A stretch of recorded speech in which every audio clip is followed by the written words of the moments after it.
Are you tired as I am of this horrible whining noise running all the time when using your preheating station? Well then, let's fix this once and for all together. Right, on my last video I did measure the airflow of this fan, and I think it turned out to be something like 18 CFM, cubic feet per minute, which is pretty high for a 40 by 40 millimeter fan, as this is. Probably that's why it's very noisy. I thought I would just replace it with a like-for-like fan, so I would just buy a 40 by 40 millimeter and that's it. The thing is, I can't really find anything with these airflow, which is also quiet-ish, at least quieter than this one.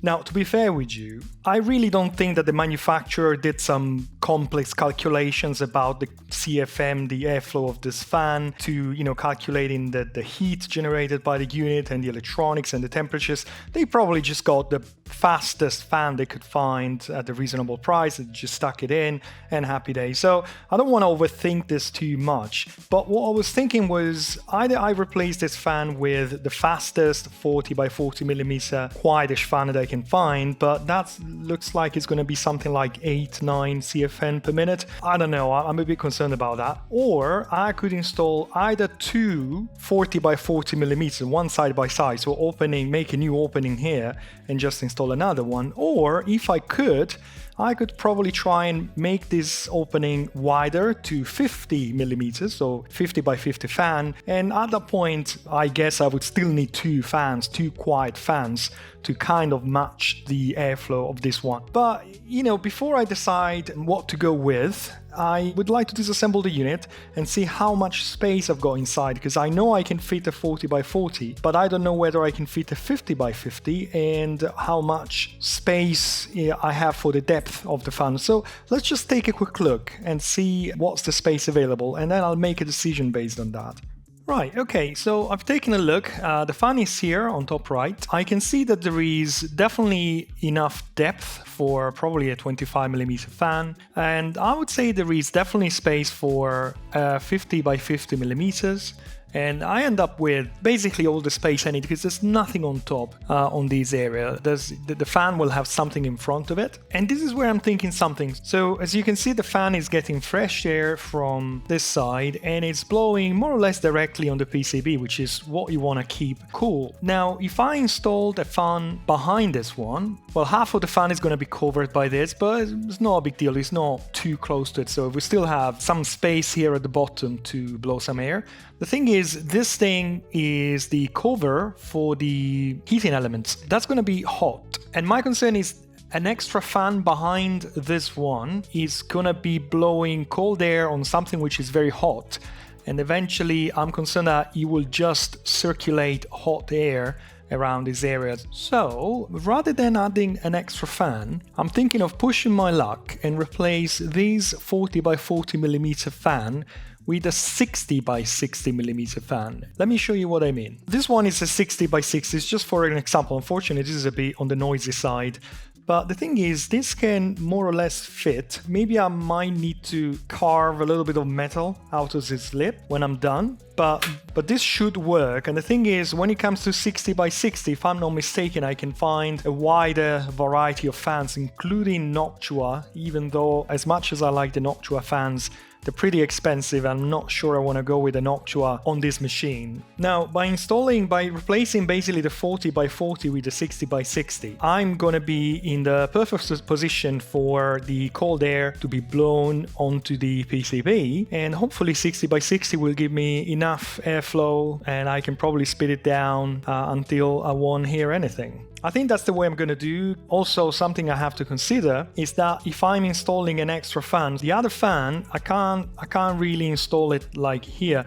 I will have to install it so that this grill gets completely removed. I can't have like half of the grill with a fan by it. So I'm assuming that the fan is going to be something like here. And again, this is in front of the heating element. Now I have a box full of fans, so I had a look whether by any chance I had something that I could reuse. This one feels to be like decent quality, it's pretty thick and it has a good airflow, but the thing is it's pretty noisy.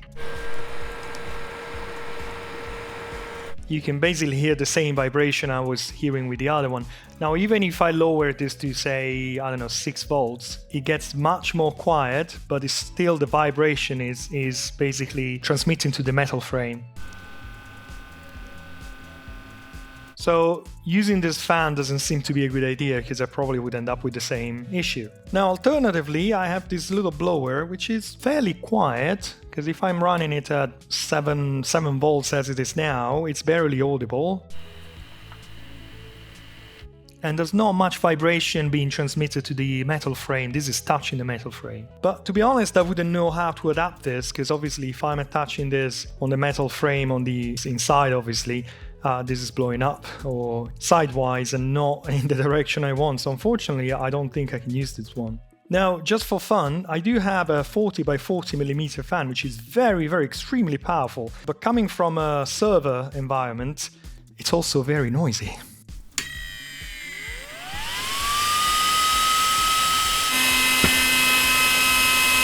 So no, we don't want this one.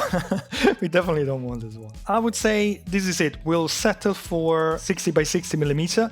I'll see what I can find online. Again, hopefully I can find something which is not extremely expensive and it's also not too noisy. I'll place an order, I'll get the fans, and then we'll start enlarging this hole and making it suitable for a 60 by 60. And I know I said I wouldn't buy a Noctua, but here's the Noctua fan. Now, I mean, after browsing online, I really had either the Noctua or I think it was the Gelid solutions. I actually ended up buying 2 Gelid solutions before I made this video, and they both arrived not working. I got a refund, it was an eBay seller, probably was something wrong with the seller. I just wasn't massively impressed of finding like 2 out of 2 faulty fans. You know, we're talking about a few pounds here. These are unnecessarily expensive because of these unnecessary packaging, but they're fans. They do what they say on the tin. So, you know, I said, you know what, let's get that one. And as you might notice, I got the 5 volts version because I thought this thing is clearly struggling with 12 volts. And I thought rather than going with 12 volts, I'll just get the 5 volts and then I'll install one of this, which is a buck converter, so I can basically translate my 12 volts into 5 volts. Now, amongst the unnecessary packaging here, you get obviously the fan. This is not the PWM version, obviously, because this is not going to be PWM. In this little bag, there's a very convenient fan connector to bare wire here, which might be useful. Okay, I will plug both fans into my bench power supply. I'll run them the rating levels, rated voltage. So that's going to be 12 volts for this one, 5 volts for the Noctua. And I will stick the microphone in front of it so you can hear the difference between the two. Let's test it.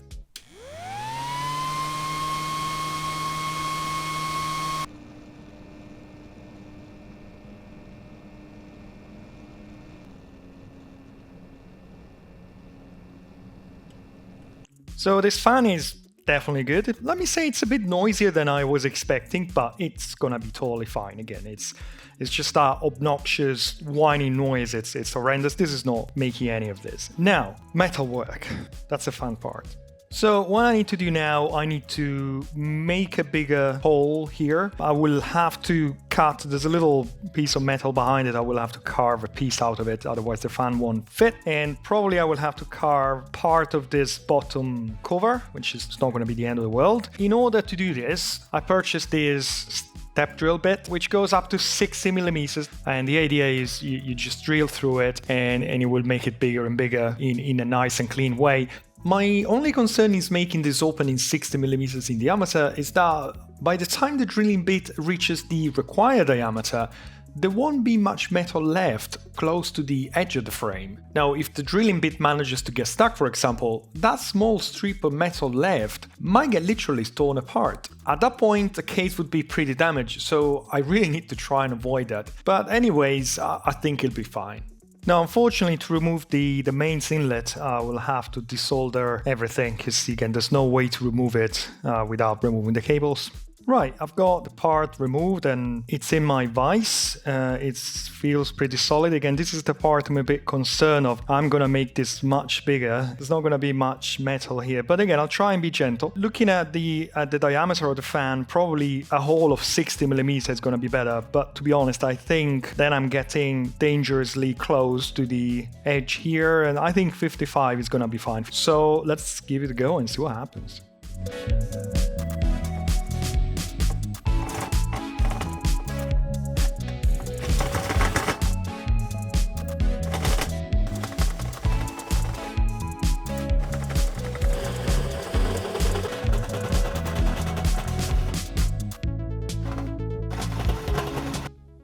When you're doing this kind of work, don't forget your PPE, also called personal protection equipment. That's not an option, trust me.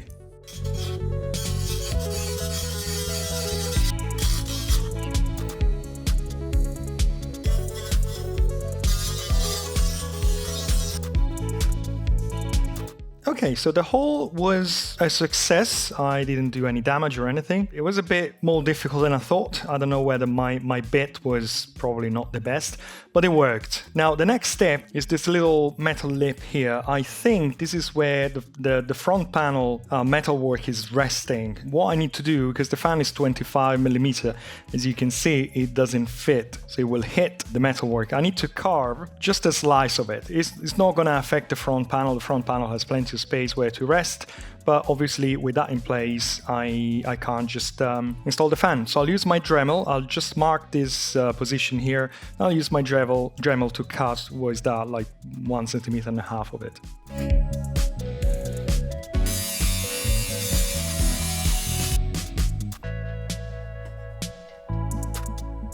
And now the fan should fit perfectly. There it is, look at that.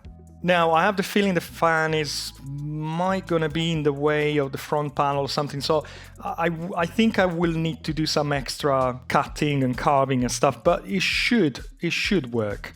I'm a bit concerned about that, but I did measure the space and it was more than 60 mil. The 25 mils of the depth of the fan, so that is a bit meh. I hope it fits. I mean, worst case scenario, I can carve something out of the fan, but I don't like that I'm carving a bit too much out of too many things here. But we'll see what happens.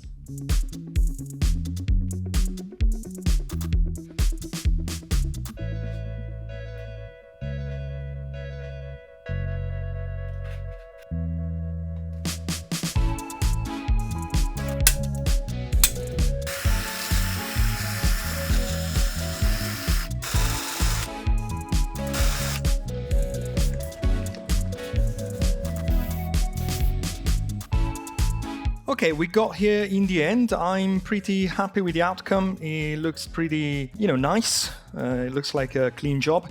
I have a grill coming. It hasn't arrived yet, and it's going to be just behind this thing. For the time being, I think I'm going to use the rubber, whatever you want to call them, from Noctua. Not because I'm concerned about vibrations, to be honest. It's just that I'm not sure whether this is going to work with the grill. So with the grill, I might have to use the screw, or even probably what was there before, which is something like this. Let me use this one for the time being, and once I get the grill, I'll just do something permanent. But right now, my main goal is to fix the fan and see what else I need to do to the rest of the metalwork to make this fit.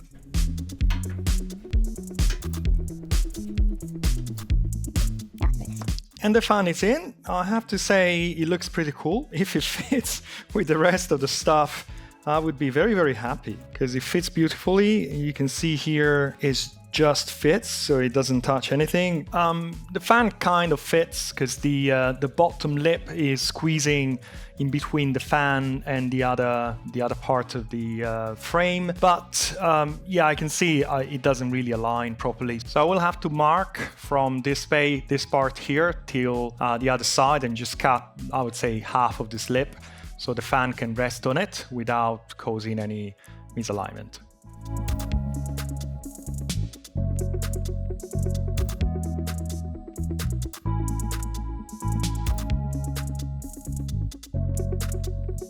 And that worked beautifully. As you can see, the fan is now sitting in its little recess here, and I can totally properly align the screw holes. So as you can see, the fan is now protruding compared to this little lip.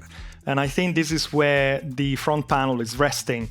So I might need to carve away a piece of the front panel, which is that thing, if it's in the way. I mean, not the end of the world, because that's going to be under here, but maybe something I didn't consider when I started this project. And no, I'm absolutely in luck. From what I can see here, again, I haven't got the thing put together with all the screws, but it looks like that doesn't really touch that lip at the back. So I don't really know what that lip is for. Maybe to avoid this top part to flex.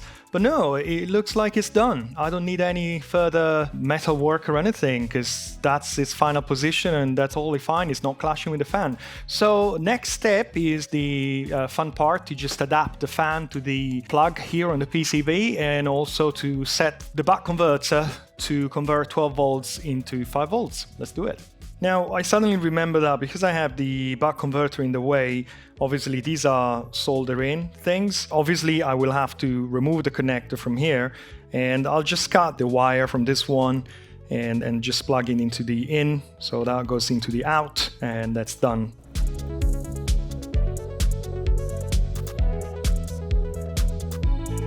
Okay, now to adjust the buck converter, I've got my bench bar supply connected here to the fan, so I'm going to inject 12 volts into the thing, and I'm measuring the voltage out of the buck converter with my multimeter. Power on, and I've got 12 volts going out. So let's adjust this little trimmer here. That's the other way around. Is it going up as well? Oh, okay. No, that's a buck boost converter. That's not the one I wanted to use. This is going up and down. I'd rather use this for a different project, to be honest. I forgot about that. It looked a bit chunky, to be honest. That's the one that you can go up with voltage up to whatever. I think it's 30 volts. But no, again, I'd rather use this on a different project. So that's the one I wanted to use, I think. So I'm going to just remove the cables and just use the correct one, the one I intend to use. Okay, I should have the right one this time. Let's power up and see what we get now. Okay, 1130. There it is. So yeah, this definitely doesn't go up. 6, 5. There you go, 5 volts out. Cool. So 5 volts out, ready to go. Now to attach the buck converter, I'm going to use a small strip of Velcro, which will also provide insulation from the chassis. Now, from what I can see here, I've got plenty of space here in front of the PCB, which is, I would say, is the perfect place for that. So I'll give it a clean with isopropyl again. Or you might have seen that I ended up using this little adapter. I just thought if I connected the wires straight to the buck converter, if one day for whatever reason I need to remove the fan, I just have to desolder it. Okay, and I feel that this position is perfect because obviously there will be the fan blowing on it. Not that this is going to warm up or require any dissipation. But anyways, the fan is blowing cold air this direction, so it feels like the perfect place. This is done. The next step would be to just resolder the mains cable on the chassis, put everything back together and test it. I will just spare you the soldering the stuff again. You know how it works, so I'll see you in a moment with this thing fully reassembled. Particularly because I desoldered the mains connector, the mains inlet, it's always a good idea to double check that the earth is still connected. So I'm just checking for continuity between the earth pin and anything which is like bare metal on the unit.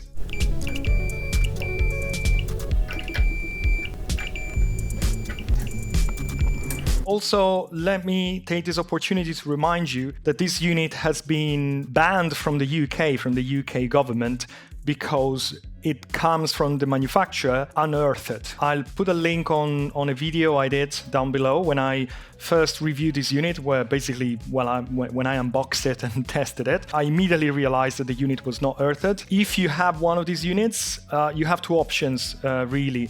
One is you stop using it and you dispose of it. Two, you make the missing earth connection. So either you do it yourself and you take responsibility for that. This is not a tutorial, and my video that I'm linking down below is not a tutorial, or you ask a professional to do that for you.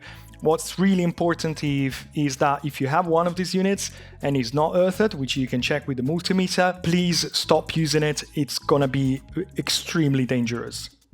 Right, it's done. It's finished. And this is the outcome. Again, I've got a grill, a 60mm grill coming, which I will install when it's there. Let's power it up and see how it performs.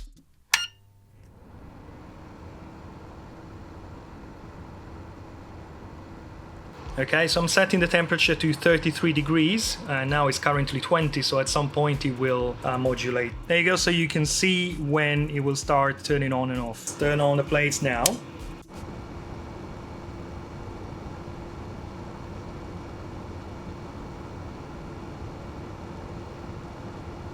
There you go, so it definitely worked. Let me say this, yes, I'm happy with the outcome. You know, it's nice not to have that horrible whining noise in the ears, even though I have to say it was a audio cue that the plate had reached temperature.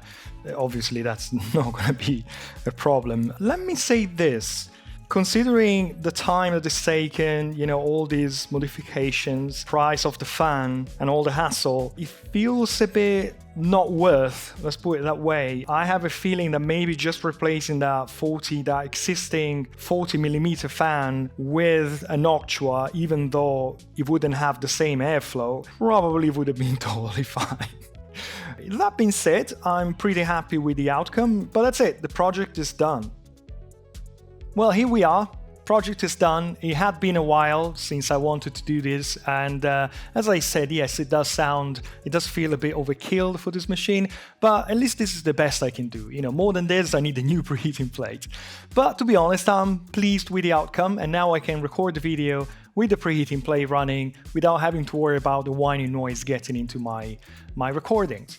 So I hope you enjoyed this video. As usual, if you enjoyed it, please hit the like button down below, and also consider subscribing if you like what I'm doing in my videos. For now, I hope to see you soon again here on my channel. For now, I wish you a pleasant day, and goodbye. See you soon. Bye.